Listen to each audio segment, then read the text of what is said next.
Good afternoon. This is Frida, your therapist from All Smiles Training and Therapy Center. And today I want to talk about, we've been on this series of divorce and separation, and sometimes not all separation ends in divorce. Sometimes people will decide, okay, let's try this again and come back together. So what is the form that will take? One of the reasons that is so important as you come back together, as you try this marriage again, you need to understand what is your individual motivation as the husband, as the wife. Why do you want to try again? What is pushing you to try again? And be as honest with your partner and also with yourself about the motivation. Like, why are we doing this all over again? Because you do not want to come back to a continuation of what you had. Remember, it's like starting afresh, starting anew, and that will mean a new way of doing things, a new normal for you. And so let's just look at this for a minute. What does the new normal entail? The new normal will mean that, one, we are not continuing from where we left off. That means there will be some behaviors, some attitudes, or even some words or some ways of doing things that are not going to work if this is to go forward. If we are to come back to again and do this marriage, then it means also that there are some acknowledgements and owning up of mistakes that will have to happen, where you acknowledge, this is where I went wrong, this is where you as a partner, you failed me. And even both partners are admitting to where they failed, so that even as we say we want to create a new normal, then what needs to change? That needs to come from a point of reference, and the point of reference will be the mistakes and what was not done accordingly, or what could be done differently. That will be important. Something else is that you need to work on yourselves individually.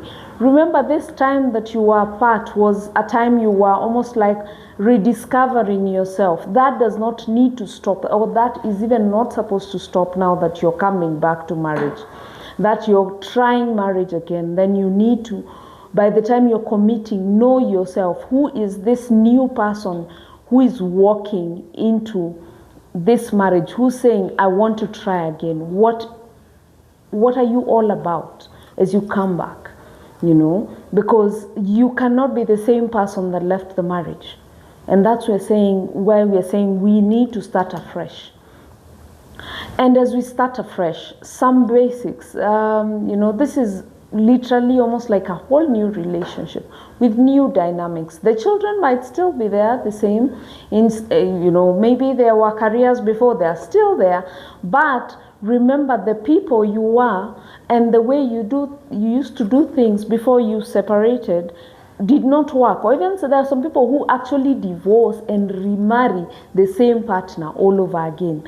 So as you're remarrying, then as you're coming back from the separation, we're saying you cannot come back as you were.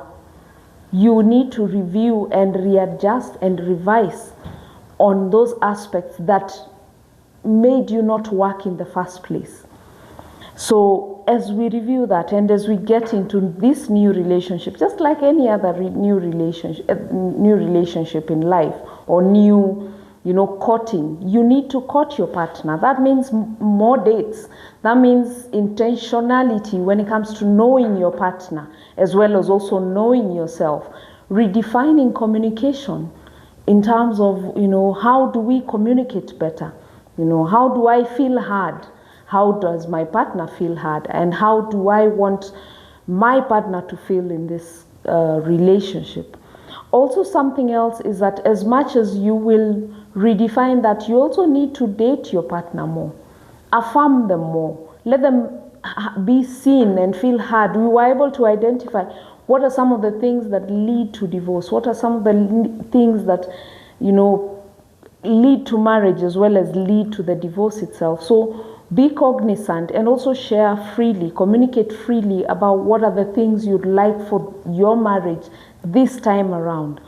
Are there new things that you want to cultivate? Are there new behaviors and attitudes that you want cultivated in that relationship? And as we continue on this conversation of rebuilding again and starting again, we will continue to see in other episodes how then do we walk into this new relationship that we are calling a marriage, or even courting, or whatever it is, that whichever way you want to define it, as you go into the new phase of your marriage after divorce, after separation. We shall be looking at more topics further to understand and to also be able to learn from this, that we are learning from where we have been, but also we are creating a new normal for ourselves, that things cannot be the way they used to be. We need a new normal. So how do we cultivate the new normal? Thank you for listening.